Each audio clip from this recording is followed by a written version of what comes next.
recordings. And Midnighter is watching it. He's like, that spiral tech may hide your face, but I recognize that ass anywhere, Grayson. And I had to put the book down and I was like, soak it in. I was just crying because I was laughing so hard. Oh, Midnighter. I was like, Tim Seeley, you classy fucker. Like, he knows exactly what Dick Grayson is known for. Tim Seeley is great. Most attractive man in the DC universe. One of them. I mean, I don't think none of the men in the DC are unattractive. But he's the prettiest. He's the pretty boy. That's what he's known for. Yeah. So where does that leave us, man? I think there's one more that you and I were both kind of geeking out about, besides JLA, which we'll go over here in a minute. Was it the Space Ghost Green Lantern? Space Ghost Green Lantern, that's right, dude. Oh my God. The crossover. Because they're doing the Space Ghost Green Lantern crossover, they're doing Suicide Squad, Banana Splits, which is an animal band. They're basically taking all the Hanna-Barbera cartoons and what was the other one that they were doing? Fuck, there's one more. I can't even think of it now, but the one that I was... It was with Flintstones. Oh, it's Flintstones and Booster Gold. Yes. And where Booster Gold goes back into prehistoric times and hangs out with Fred Flintstone? The social statement of the century in the Flintstones with Booster Gold. I still don't... I don't get that. Like, what, the Flintstones? Yeah. I got it coming, man. James ordered the first trade for me. Okay, well, let me know how that is. Because no, you're going to read it also. Period. Everyone... I mean, yeah, but let me know if it's a good read before I spend time reading it. Yeah. Well, I finally got around the JLA stuff. They've been doing the one shots, introducing kind of the characters that are going to be involved. Yes. We all know that there's the Atom, and Batman. Well, Atom, Batman, Vixen. Yes. Killer Frost. Yes. Good Ray, Lobo. And Ray. Ray. And then not Emo Lobo. Yes. Because I misspoke last week. It wasn't Jon Stewart who said that. It was Hal Jordan. Yeah, it's Hal Jordan. So Hal Jordan said, better to keep him on the shelf. So yes. Emo Lobo is gone. For those who are a little bit lost when we talk about Twilight Lobo or Emo Lobo, in the New 52, they started a new series of Lobo. Made him pretty. Yeah, like they slimmed down his frame. Like they made him like very attractive. Whereas Lobo back in like the 80s and 90s was like this... bad motherfucker. It was like this huge bulking mountain of flesh with either like huge shaggy hair or was in dreads or something, and he wasn't necessarily attractive unless you're like into that, you know, daddy bear stuff, which, you know, by all means. Well, yeah. I mean, oh, come on, you can see it. Oh, I can see it for sure, especially with the biker jacket and the fucking shit kicker boots for like Lobo. He's like total like leather daddy bear daydream. God, he is not a red velvet walrus. But basically they took that red velvet. It was red velvet. They basically took that and like turned it into like some like poetry loving. Anyway, we can forget about it now. Yes, we can. Unless you want to go back and find back issues of that, and then if you do, message us through Facebook, and I'll give you Kalen's number. Why? I don't know. Just sounded good. I would not do that though. Why would anyone want my number? Why wouldn't they? You're a good guy. Oh, thank you. But I did actually read the first issue. Even though your new car is... Ha! Gay! Ha! Gay! He loves Community way too much. I do. I need to rewatch it again for the third time. No, my new car is awesome. I love it. Yeah. It's a Beetle. It is. But it's a pretty... I mean, the interior is hella sweet. Yeah. Can I fit in it? That's the real question. You know, the seat goes back pretty far. Because so does that mean you're driving on Sunday? I can. Yeah, buddy. To our Sunday time to save gas. And no one else can come with us because there's like almost no back seat. It's tiny. Lay across the back. We'll have to.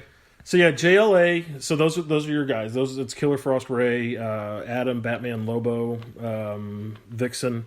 Yeah, and that's the team that he's putting together. That Batman technically is putting together to investigate the Button. That the Button and who is watching us. Which Jeff Johns is going to be writing, because he's going to be writing a Dr. Manhattan comic. Really? Mm-hmm. When's that going to happen? I don't know, but that's what he's writing. It's a Dr. Manhattan comic, from what I understand. So I'm assuming it's going to take place after he leaves Adrian in his little Antarctic. Well, and Adrian's got to be. I mean, if they're going with common timeline, he's got to be in his. He's got to be in like 60s or 70s. I mean, 86 Watchmen was like 85. 85, 86. And he was, what, 30? In his mid-30s. His mid-30s. So that had to have been... That was like 30 years ago? Yeah. That's what I'm saying. He's probably in his mid-60s. He's in his 60s, yeah. But that's who they think... Silver Daddy. That Oz is. Who's Oz? Character... I'll have to look more into that before. What book did they mention it in? Oz? Yeah. Not really sure. But they have mentioned someone named Oz. Yes. In Rebirth. Which would make sense in Ozymandias. Ozymandias, yeah. So, but, those answers will come, and we'll cover all that shit. Oh, hell yeah. So, those are the solicitations that we're really looking forward to. Obviously, there's a lot more, but, that's all the new stuff that we really care about. That's like the newer stuff. Obviously, the ongoing titles are still happening, but we've covered quite a few of those already. And trust me, in previous episodes. Yeah, and if anything gets canceled, you guys that are listening to this will be the first to know as soon as we know. Unless you Google it before us. Yeah, but we'll cover it anyway. Yeah. So kind of like Moon Knight stopping at 14. So we still have 10 just came out last month, so we got 4 more months. So, but sad face. I'm gonna be devastated and crushed. Well, all good things must come to an end. No. I guess that means that all bad things keep going until it's finally good. Oh, for 4 years. Oh, too soon? So, anyway, this week, I picked up Daredevil, ongoing, of course. I'm trying to think if there's anything new that I picked up this week. I don't think so. You're keeping up with Hulk. Hulk, number 2, I picked up. I haven't read it yet, but I did just get done reading Daredevil before we started recording. Hulk number 2, I'll read that probably tonight or tomorrow. That's pretty much it. Officially dropped Clone Conspiracy.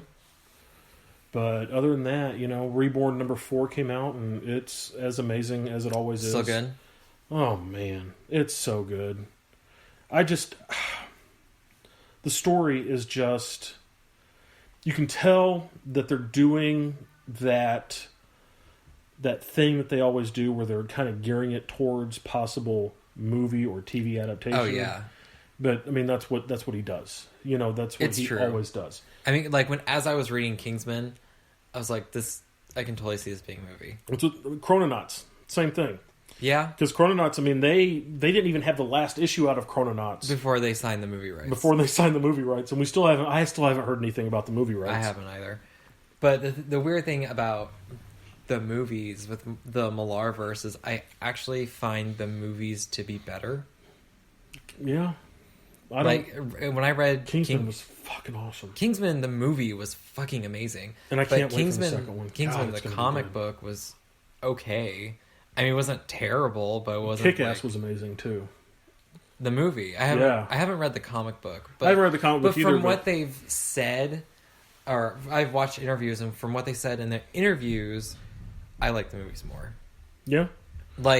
Hit Girl, Big Daddy, he wasn't that backstory. That wasn't real. In the comic book, that wasn't his real backstory. Well, you need that backstory, though. That backstory is a really good backstory. It is a great backstory, but in the comic book, he made up that backstory to hide the fact that he was just some bored accountant or something crazy like that. But yeah, Reborn, you see it going that route. Obviously, with Reborn, it's going to be way more sci-fi, not so much like street level stuff. No, but because the whole idea around it is you die and you go get reborn on a different plane. Yeah. But this last issue, we see our queen.